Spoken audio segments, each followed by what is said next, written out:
So welcome back. It's been a couple of weeks. Not for the people watching us on YouTube, though. It's only been a week.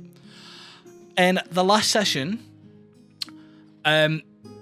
we met this ragtag group of adventurers in the Three Hags Tavern.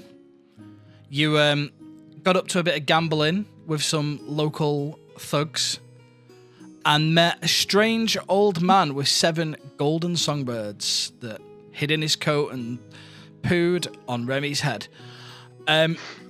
He presented the group with a quest and a bronze-textured dragon egg, which he claimed is the key to the Awakening Song, which will save God's breath.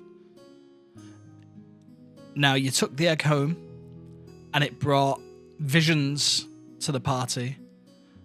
A brass-lit dragon's hoard and a sandstone city with domes and a watching dragon eye.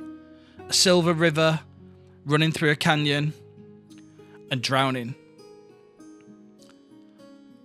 In the morning, you woke up and you had a bit of time to burn, so there was a bit of a training montage. And you went and you met back up with Fizz to ask some more questions and decide whether or not you were going to take him up on his offer of work, which you decided you were going to. And he gave you your first quest, which was to venture over to the Redwood Watch, which is a settlement of elves and all sorts of other creatures and persons. And there you spoke to some people, met a drunk dwarf and a Goliath, and were welcomed by a rather overly happy halfling that let you stay in his tree. And it was very much like Endor,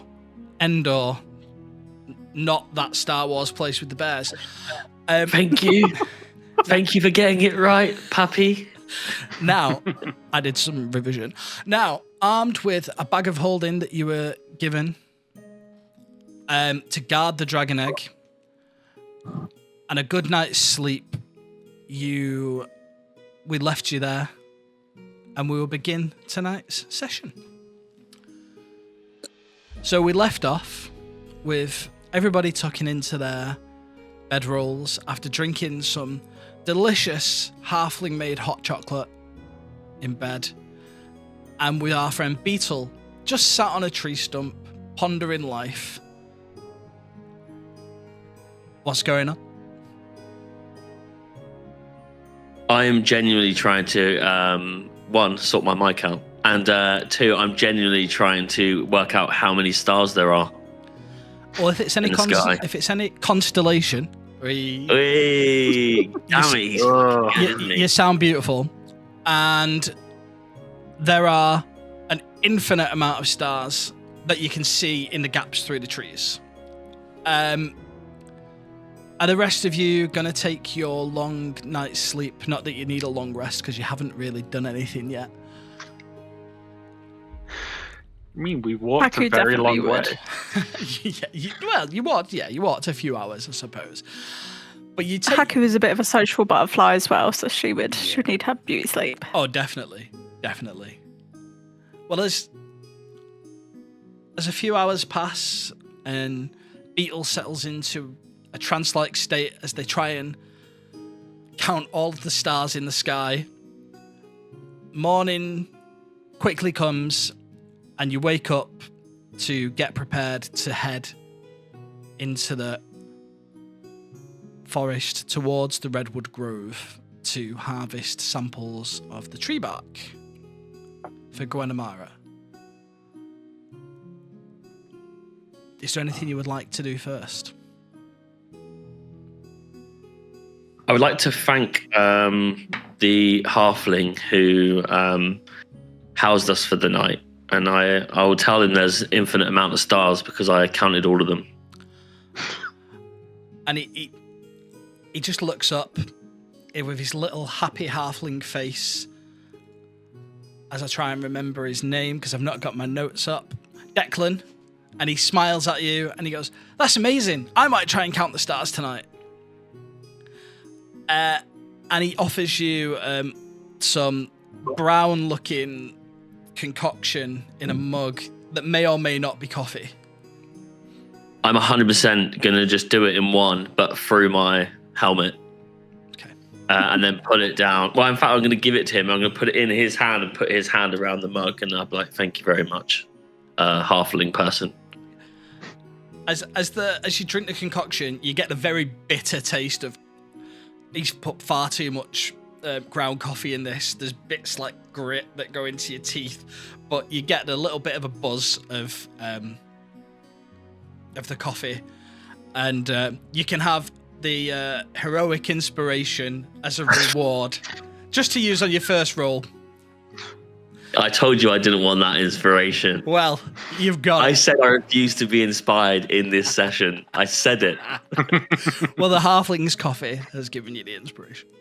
Use it or don't use it. It's up to you. Okay. As you are all coming around and coming to, you hear a bit of a, not a kerfuffle, but you hear like footsteps padding on the ground, as if they're sort of jogging towards the watch. People start looking up because it's relatively early for newcomers to be coming in, and this tall, dark-haired, a little bit of facial hair as well for a Goliath, enters into the clearing. Would you like to describe your character properly for us, Sorrelin? Yeah, so Sorrelin is well, you'd say he's 8 foot, but he's actually 7'11", soldier, ex-soldier who has got a beard. He's managed to grow a little bit of hair as well that he's put into a Viking braid. He's very proud of it. He's put a lot of effort into it. He's pretty rough around the edges, in some other ways not as well. He can be pretty blunt. He likes to have a good time. He's got that soldier humor, but he can be kind and gentle when he wants. So he's tall. He's got all these tattoos around his face, and he's got shaved sides of his head and a big plait that goes down his back. Fantastic. Now, as you spot your party member entering into the grove, what do you do? Sarlin, you made it. I made it, friend. How are you? We're doing good. You know, we slept in a cave. I remember those times. I miss them. How was it gone? Well, not much gone so far. We were just about to look into heading out to tackle the real challenge. Thank God I didn't miss much. The wife took me away, but she won't take me away from the adventure. Well, we're definitely glad to have you here. Let's get started. So, Haku would kind of come over, put a hand on their shoulder, and just be like, I'm glad there's someone else that's a bit wise around here.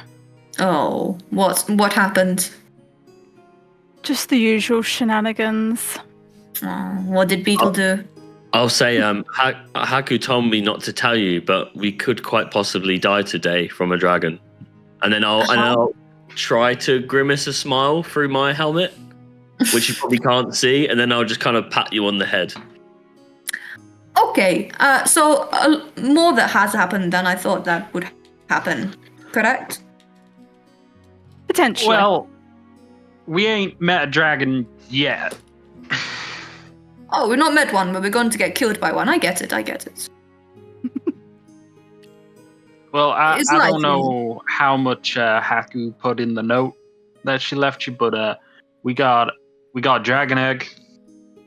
Guy has paid us. He wants us to steep it in a dragon's hoard. But as far as I'm aware, today we're dealing with some other issues, some kind of corruption in the forest. Okay, we get rid of corruption. We'll do good. We'll defeat them. They've drawn a little bit of attention while this conversation's been going, and Gwenamara appears, and she bids you good morning, and she says, "Are you ready to head into the forest?"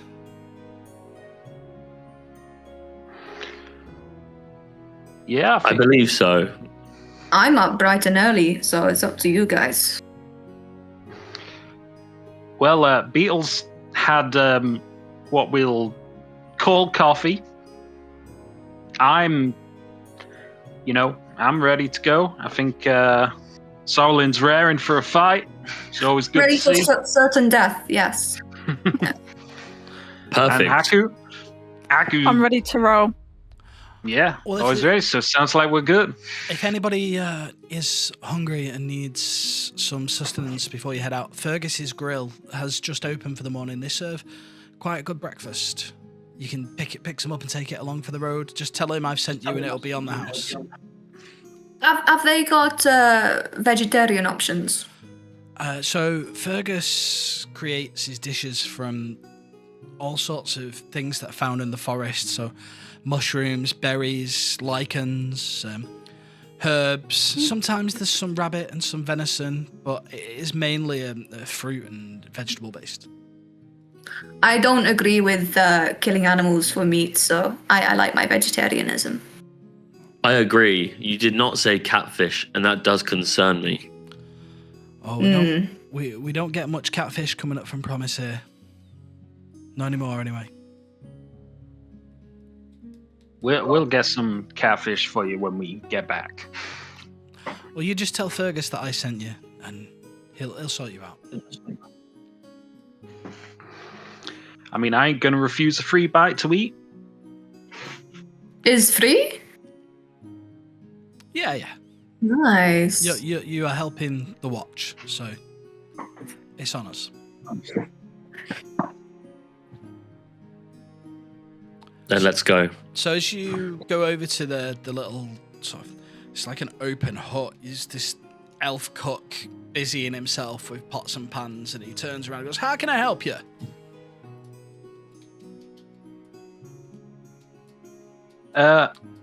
Well, Gwenamara send you? yeah. One of everything. Oh, yes, that lady. One of everything. Mara said you could hook us up. Well, I got some berries this morning, and I got a little bit of rabbit. Do you have any leaves? I want the berries, please. Sorry, what was that? I didn't hear through your armor. Sorry, yes. Do you have any leaves? And he turns around, well, I got these, and he grabs a bunch of just herbs. Fantastic. I'll turn around, give them the Sorrelin, and I will say, whatever you do with these, don't make the coffee that the halfling made this morning. It was terrible. There was coffee. Is I there would still say stuff? so. I can give you a cup. Oh, brilliant. I'll have some coffee, thank you. And he gives you a little container with some berries in, and another container with some coffee in. Same all I will. In the war, we didn't have any coffee, so I'm glad for some coffee. I'll kind of stand up to announce to the party that with all hands as well, and I'll say, I assure you, this will not inspire you.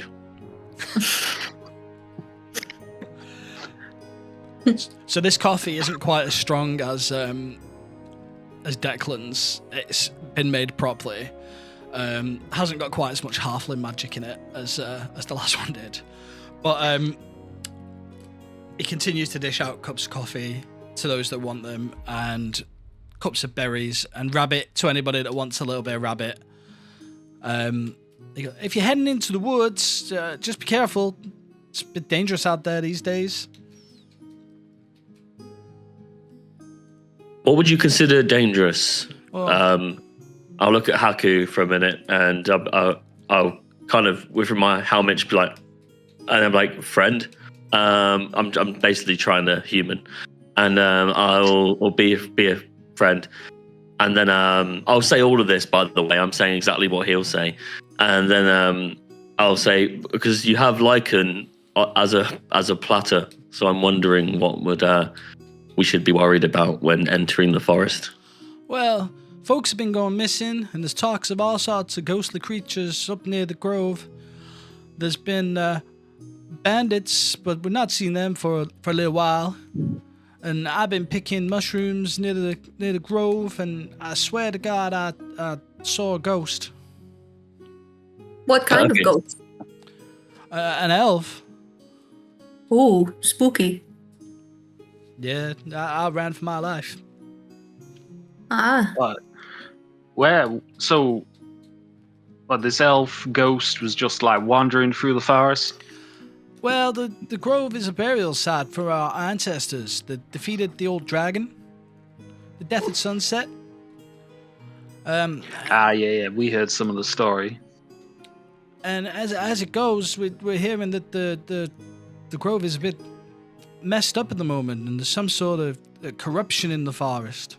Cat! Sorry. I'll stop that now. Mine will be up in a minute. There's some sort of corruption in the forest. So please, if you're going in there, just be careful. It's better to go by daytime as well. Why? Because ghosts nocturnal?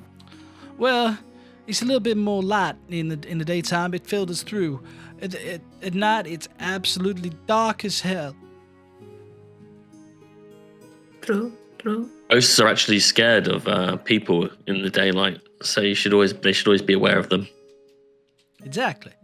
That's what I've heard. Friend, can you tell me the AC of this ghost? The AC? Air coolant? I've heard enough. That's me not getting invited back on the podcast to talk about ghosts.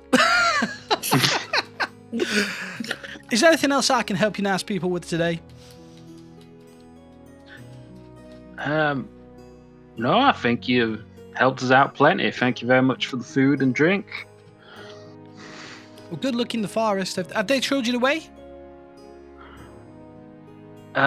They sort of point out a general direction. I mean, if you have a map or like sort of Is more there a trail? specifics. Oh yeah, Trail for us to follow? just head to the north of the watch, go in between the two large trees with the stairs going up them. Head in between those, and there's a trail. It'll take you about an hour to get there. Perfect. Thank you very much.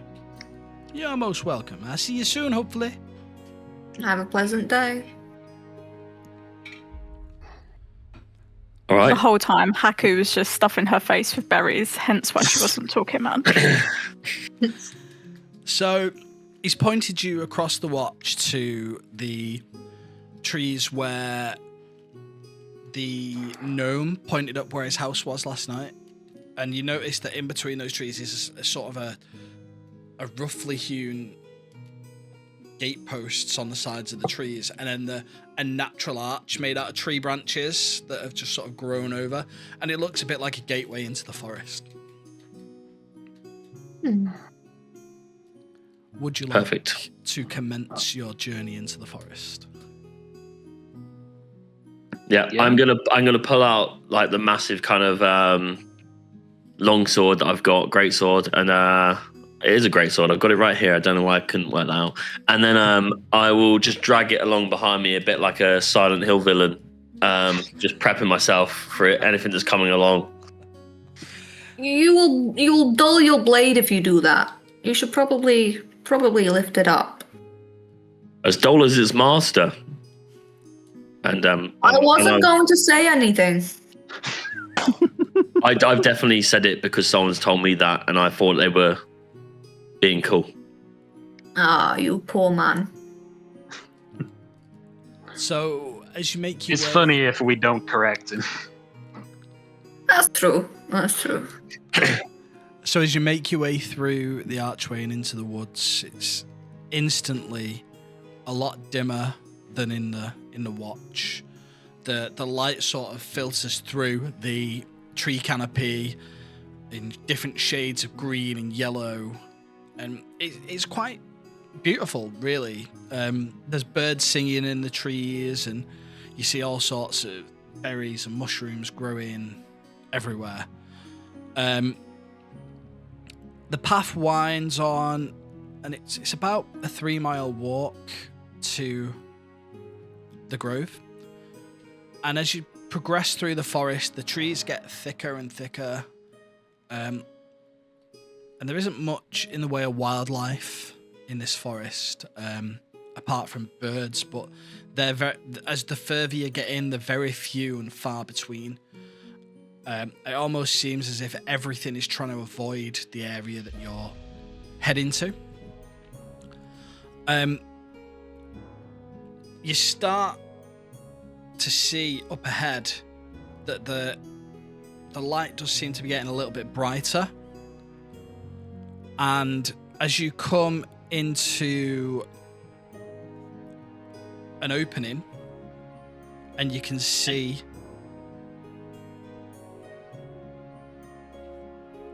a circle with a mound in the middle, and it's 6 giant redwood trees. Ooh. And if you've got D&D Beyond maps open, you very well might be able to see some of it. Ooh. Because Fog of War It's is beautiful. There we go. hang on, just for this recording, we have that. Okay.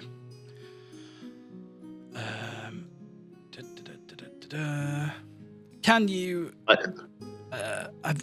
see that? Yes. I love the little squiggles. What are the little squiggles? Are they part of the map already? The Yeah. gold kind of... Yeah, I don't know what they are.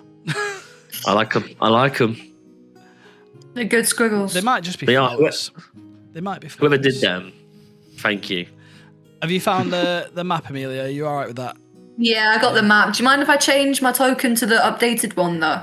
Hang on, if I take it off and I add it back on, if you've updated your character should. sheet. There we go. Hey, there I am. When we're looking around the forest, seeing that there's no animals, even though it's really pretty, I'll say to Haku, it's a shame somewhere so beautiful has been kind of left to be isolated. Now, I've got the Fog of War on, but in reality, you would probably be able to see a little bit more than what I've uncovered. So, Ooh. Oh, just Hello. erase a little bit of this. There we go. So,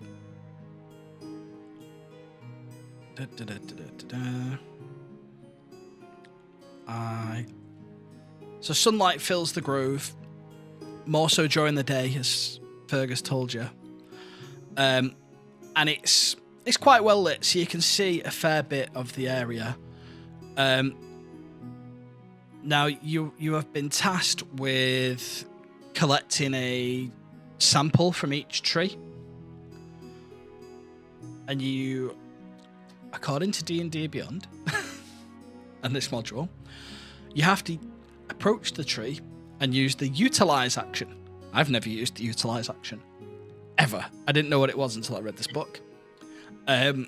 So you guys can move your tokens around on the map if you want. If we need to go into any sort of initiative, I will let you know, but it probably worked better if we did one tree at a time. As we were approaching, I obviously had the bag of holding and I've got the vials, so I would say to the group, shall I take out my dagger and go up and slice and you all stay on guard? I will come with you. I don't, just in case the dragon appears. Okay, Beale. Okay. And So I'll she'll say that, but I'm definitely scared rather than being a hero. Fair. So Just be Haku would careful, reach those- down. Trees don't look very healthy. Not at all. They don't. So she would reach down into her kind of boot, pull out a dagger, and she would start to approach kind of this one on the left-hand side. As I get closer, what am I going to see? So, as you walk into the grove, a large redwood looms above. Its lowest branches are impossibly high up, and its bark is weeping like a darkened sap. Sickly grass and wilting wildflowers are sort of surrounding the trunk. This tree doesn't seem to be very much unusual about it other than the sap. Okay. So, Okay. Haku, being a ranger, would first off put her hand on the tree. That would be the first thing she'd do. And she would just say, thank you. Kind of like telepathically. No one else is going to hear it. But she's just kind of in tune with nature. So she's just going to say thank you to the tree. And as she does that, she will then take her dagger with the other hand and slice the part that she was touching. Okay. Or utilize. Utilize the dagger. So as you cut this sample of the bark off, it comes off quite easily. And you can seal that one in the vial, and that's one checked off your list. I would look to Beetle and I'd say, do you think I should get some of the sap in the vial too? I would get everything. The quicker we can get out of here, the better. Okay, so I would use my dagger to kind of take a bit of the sap. I would be very careful not to touch it, and try and like put a little bit in a vial as well. Okay, yep, that's fine. That there's a lot of this sap. It's a big tree, and it is actively running down the trunk of it. Can I roll a perception check? And I'm only asking that because I want to walk into like the middle of the meadow kind of thing and kind of take a look around at. Sarlin will trees follow from him. Well, now I know that like it seems safe that Haku's kind of done her thing. And you go, maybe this is all right. I'm gonna just blindly walk into the middle and then take a look, Okay. as if like, oh, this is fine. This is nice. So as you Shit, walk there in, he goes. as you walk in, the Oh. the area that you've walked up there, you are stood atop a wide, gentle, sloping dirt mound that rises about 30 feet in the air. It's covered Oh, in okay. feathery grass with yellow, sickly-looking flowers around the bottom, around the edges. From here, you've got quite a good view of the rest of the grove, and you can see 5 more trees, and there is also, where's my ruler? 5 more trees, and you can see a large sort of cave opening towards the far side. And there's also a sickly looking stream with like greeny black water running through it. You wouldn't want to drink it. I'll turn from seeing that. I'll turn to the group and I'll say, "There's a hole here bigger than the holes in our what's it called, in our base. Impossible. As you We turn, should check it out." as you turn back to the group, you notice down here 3 dead bodies. So to this redwood, at the base of it, there's a burnt out campfire, and there are 3 humanoid corpses that look like they're starting to decay. Black streaks mar their flesh, and there's one sat up leaning against a tree with insects crawling around its open, blackened mouth. Another lies on its side under a blanket, and a third is curled into what looks like a really stinky, disgusting bedroll. They did not have a good night. Oh, God. I will. I'll ask anyone for a free vial, and I'll kind of be like really demanding about it with my hands, a bit like infatuated. And I will go over to the bodies, and I will. If someone gives me a vial, I will collect my first insect of the campaign.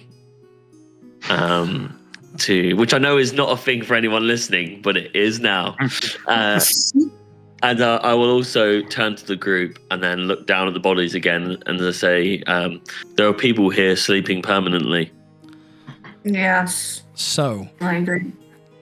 Beetle would like to approach the dead bodies. So I'm going to move you down there. And as you get within 5 feet of these corpses, they begin to stir. And as 3 zombies begin to wriggle and stand up, I need everybody to roll initiative. Beetle, put the insect back. They're not happy. Put it back. Put it back. Please, friends. Please, Beetle. Please, friends. You were already dead. I need to just add everyone to an Haku would be handing over like a mason jar because she just has loads that she just knows. I'm scooping them up. Needs. Whilst those zombies are there, I'm really like, I do kind of want the insects. Did you We guys, find them first, and then you collect Beetle. Did you guys roll your initiative in Beyond? I Yes. run mine manually, so I got a 10. You got a 10. How do we roll it in D&D Beyond again? On your character sheet, if you click initiative, it should just roll it. Is it, I know this isn't exciting for the YouTube, but can you see me rolling the initiative on there? No. Okay. It I comes- think if we're in the map, it doesn't come up that I did it. Do you know what I mean? But yeah, just FYI if... The initiative should come up on the screen once I start it. In the bottom right of the map, there's a little cube that says Game Log and Dice, and that'll show you. Oh, okay. Thank you. No, it was... I'm just a bug man. I don't know technology. Did you manage to find it, Amelia? Yeah, I got a 9. A 9. Okay. And Remy, it says you got an 11. I did. Okay. And Beetle, you got a 9 too. Is that right? I know. Oh my god, Yeah. twinsies. Okay, so there you go. The initiative should have come up at the top of the map now for you guys. I'm loving Remy's token, Remy's piece with the cards in his hand. There we go. So we've got the initiative on the recording now. And Remy, as you rolled first and these zombies are still trying to get to their feet, what would you like to do? Well, first things first. Double check. What is my movement? Because I don't want to be near these fuckers. 30 feet. Yeah. Oh, I've got tons of range. Okay. I'm going to, keeping them in view, just take a couple steps back. Okay. Go, you got this!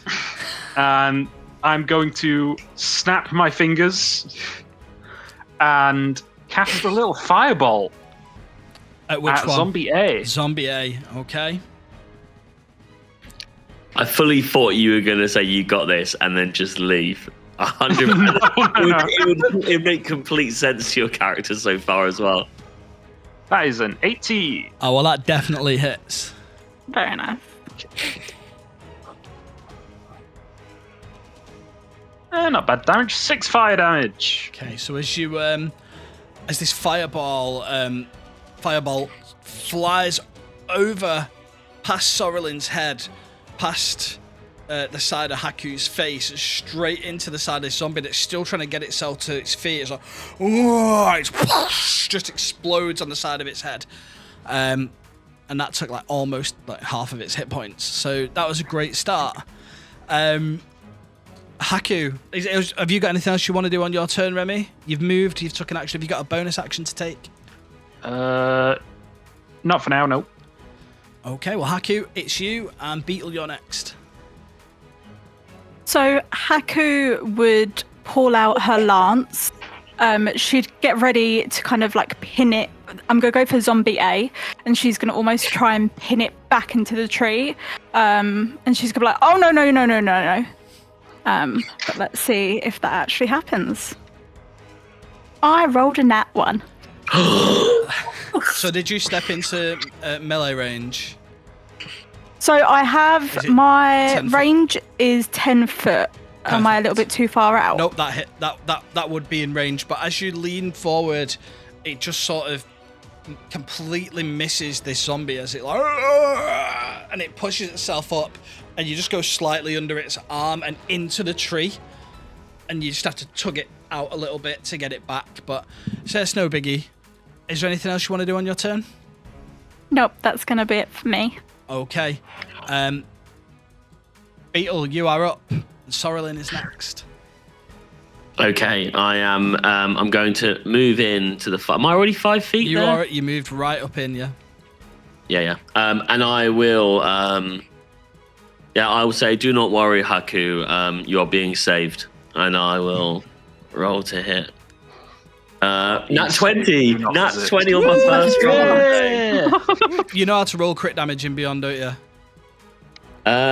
Do I just automatically do it by clicking damage? I think if you right click on the dice, it should say roll crit damage. Oh, I haven't got that.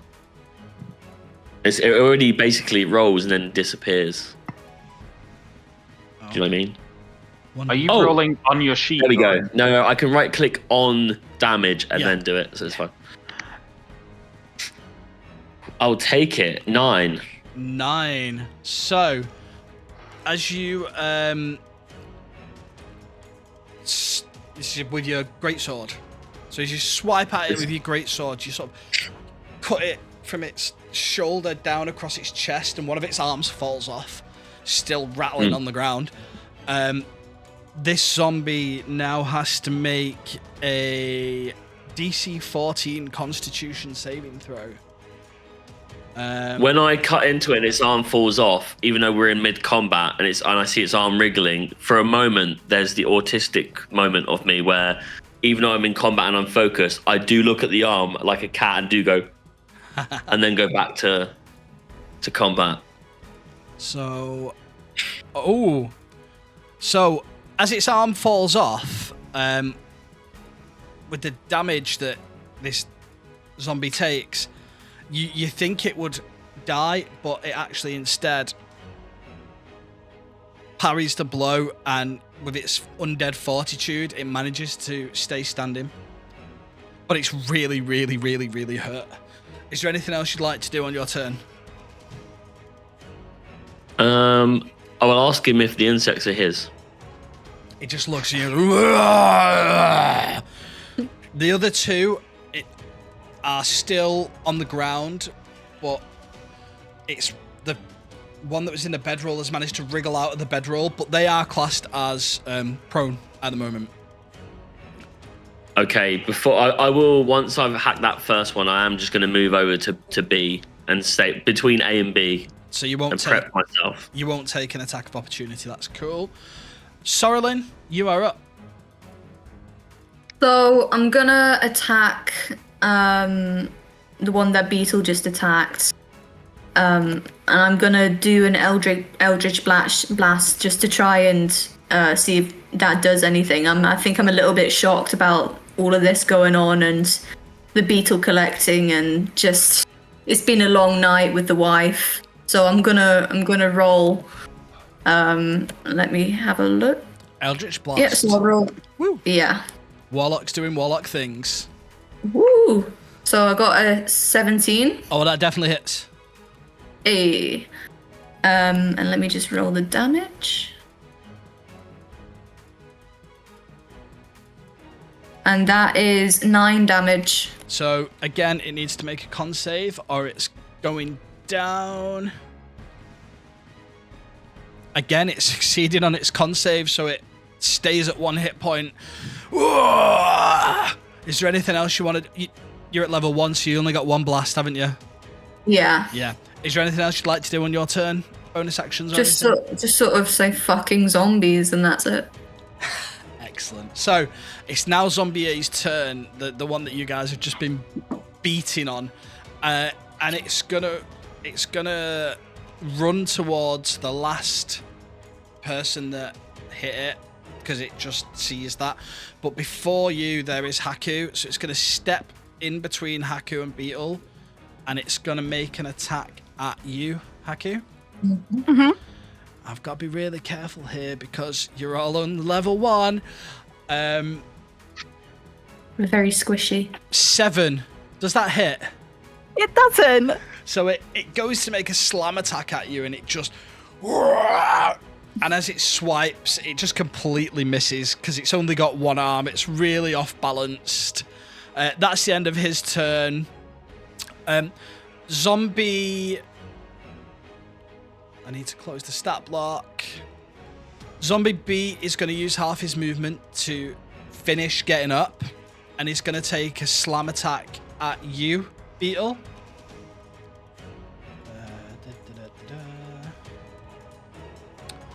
Does a 4 hit, sir? It does. No, yeah, I'm good. This one again. These are just really clumsy zombies. It goes to hit you, and it just... It lightly grazes the armor across Beetle's chest with dirt and worms and stuff just being smeared across. It's a bit gross. I like the idea that when it does that, I assumed it would hit, and then both me and the zombie both look at each other shocked. It's like, whoa! Oh. Zombie C is gonna Do it. then Go on. charge round you, but it's Do gonna... I get attack of opportunity? It's not left your range yet. It's Okay. gonna... It doesn't realise what it's doing. It turns around and it takes a swipe at you. Does a 16 hit? Actually, meets it, beats it. So as this one, just in utter undead confusion at what's going on, they've just been woken from their eternal slumber, takes a swipe at you for 4 points of bludgeoning damage. I'm third of my life, guys.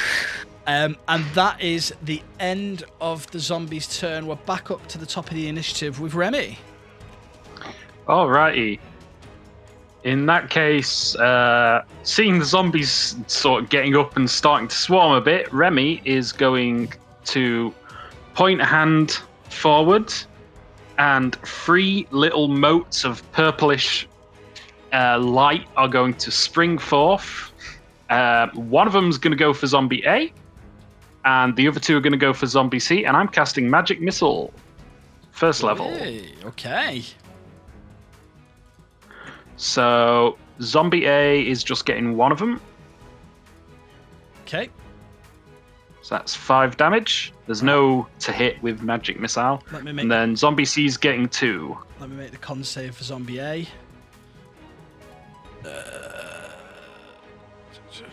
5 plus... What was the damage? 5? Yep. So it makes its con save so it doesn't die. Ah, well. So Zombie C is going to take 2 Magic Missiles. So the first one is 5. Zombie C Zombie C. takes 5, okay. And then he's going to take second one, which is another 5. Wow. 10 damage. Okay, so as these purple motes of light scream across the clearing, they impact the zombies, and the zombies are like, whoa! But they're still shambling forwards. One of them just barely hanging on. Is there anything else you'd like to do on your turn?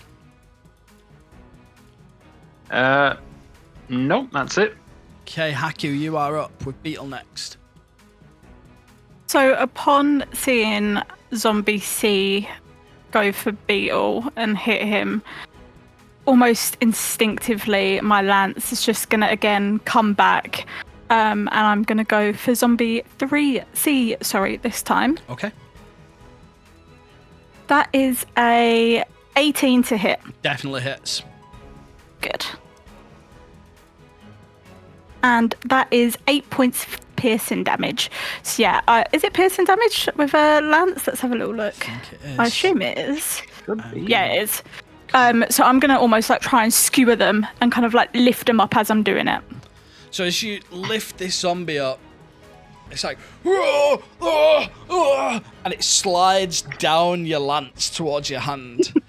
And it looks to slump forward, but then it jolts back up. Are you going to drop it off the end of your lance? I am, yeah. Okay. So it failed its it made its con save, but it is now at 1 hit point. Nice. And prone. Is there anything else you'd like to do on your turn? That is it. Beetle, you're up, and you are surrounded by zombies.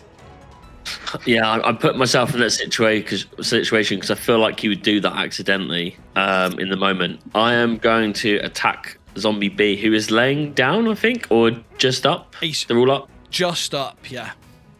I am going to leave the chaos behind me that I've kind of caused, and I'm going to attack Zombie B. Okay.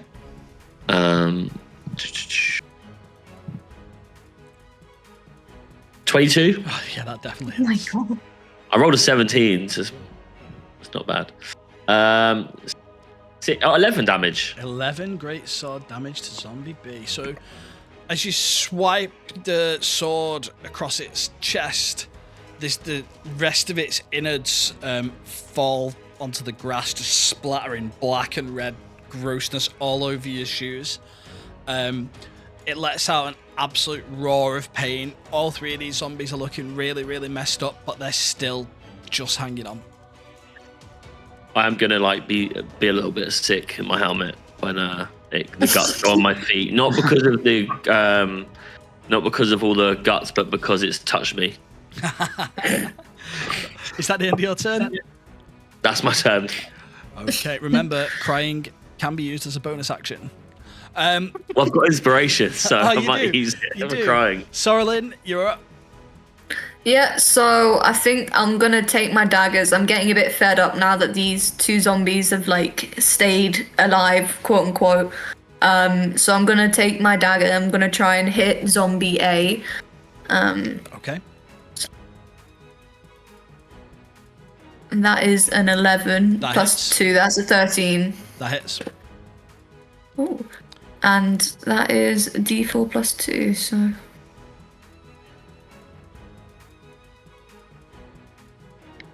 that's a 5 in total. On Zombie C. Yeah. Yeah, okay.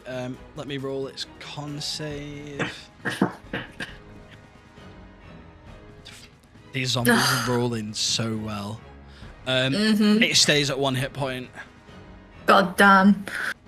Was that thrown, or were you in melee? I was melee. Okay, so I'll move you over. Anything else you want to do on your turn? Just sort of look over to Beetle to make sure he's okay. Make sure, he's not throwing up too much. Are you okay? I'm definitely gonna throw up as you say that, and then look at you and be like, Brilliant! You're doing great. a zombie also does that. Comedic effect. So as it comes back around to the zombie A is like, it's really, really, really just one arm coming towards you. Because it's only got one arm, it's going to take a swipe at Haku, but it's going to do it at disadvantage. So disadvantage. Does a 4 hit? It doesn't. So this zombie goes to strike you with its one arm, and it just completely misses.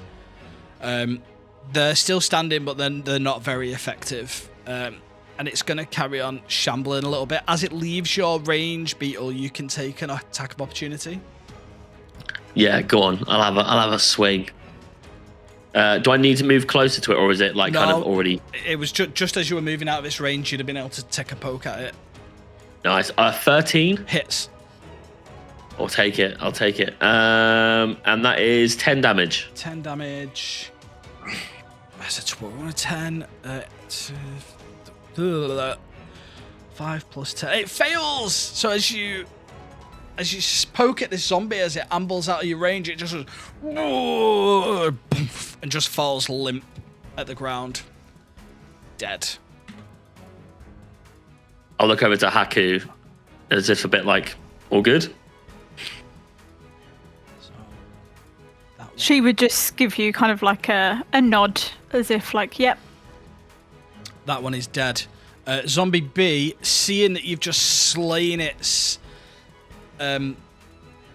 zombie friend, is going to take an attack at you, again with disadvantage.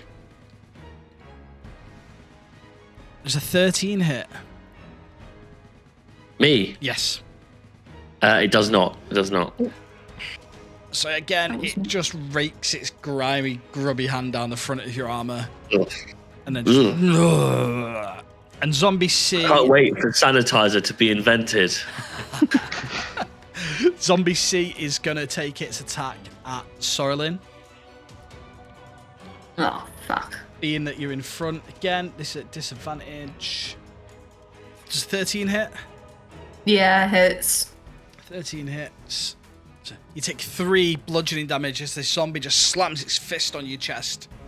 Can't quite reach to your face because it's like slumped forward now, just like... Oh, brilliant. Back up to the top of the initiative. So I've got Hellish Rebuke, so would it take damage from that? Oh, definitely. Brilliant. Let me roll that then. I love that you are the first person with Hellish Rebuke I've ever played with that's remembered to use it. But it's Baldur's Gate coming in clutch. I got 6. 6. So, as the describe how your Hellish Rebuke lashes out at this zombie. So it's sort of like a whip motion. It's a very like sudden, very harsh action when it hits. It's sort of like a flash of neon green. But it's sort of like when you look at it, it's sort of got that effect that oil does, sort of that like iridescent, sort of like messing with your eyes a bit quality to it. So it just sort of like hits the zombie, but like wraps around it as well. So as that emanates from you and surrounds this zombie and just flares up with bright green light, it just looks as if it's going to try and hit towards you and just falls dead on the ground. Goodbye. Highlight that one. There's only one of these zombies left, and it is its turn. This zombie now is really laser focused in on you. It's hanging on to Life Beetle, but it's going to have a smack at you. Thank you. 18. It's a disadvantage as well. 7. 7 bludgeoning damage. I have 1 HP. Beetle. If I go now, Beetle 2 will be in the next session. Beetles, if you will. Remy, it's your go. You've got to finish this zombie off, man. Okay. 5, 10, 15, 20, 25, 30. I am going to summon into my hand, for all intents and purposes, appears to be a playing card made entirely of fire. Okay. And fling it at the zombie. And it's just Firebolt, but with flavour. Okay. Love it.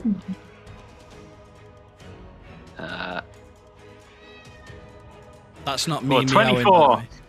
Oh, That hits. Let's do the damage. Give me good damage. 6. 6 damage. So, as this bolt, this flaming card is whoosh, just out your hand, as if like you're an expertly thrown playing card, it almost severs across with a singe across this zombie's throat, and it looks to be still standing. And it just about is, but its head is really, really limp on its neck now.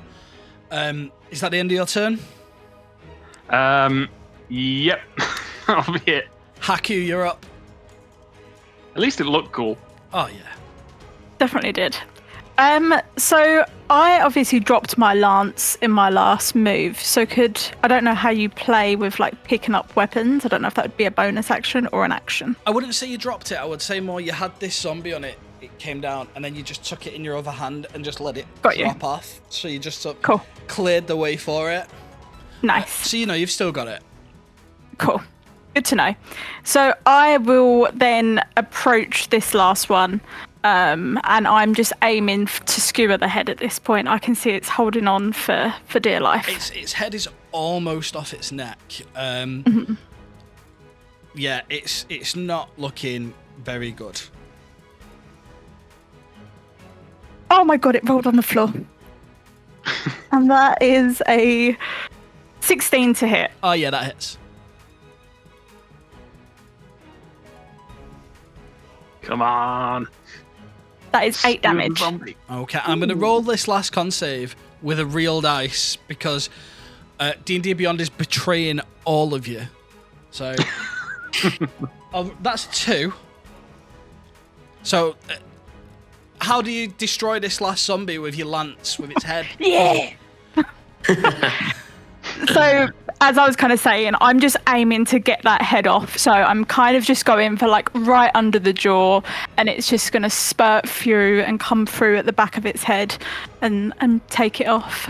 Okay, fantastic. So with that, its head onto the floor, its body following shortly behind it, and those zombies are now all gone. Silence falls back across the grove.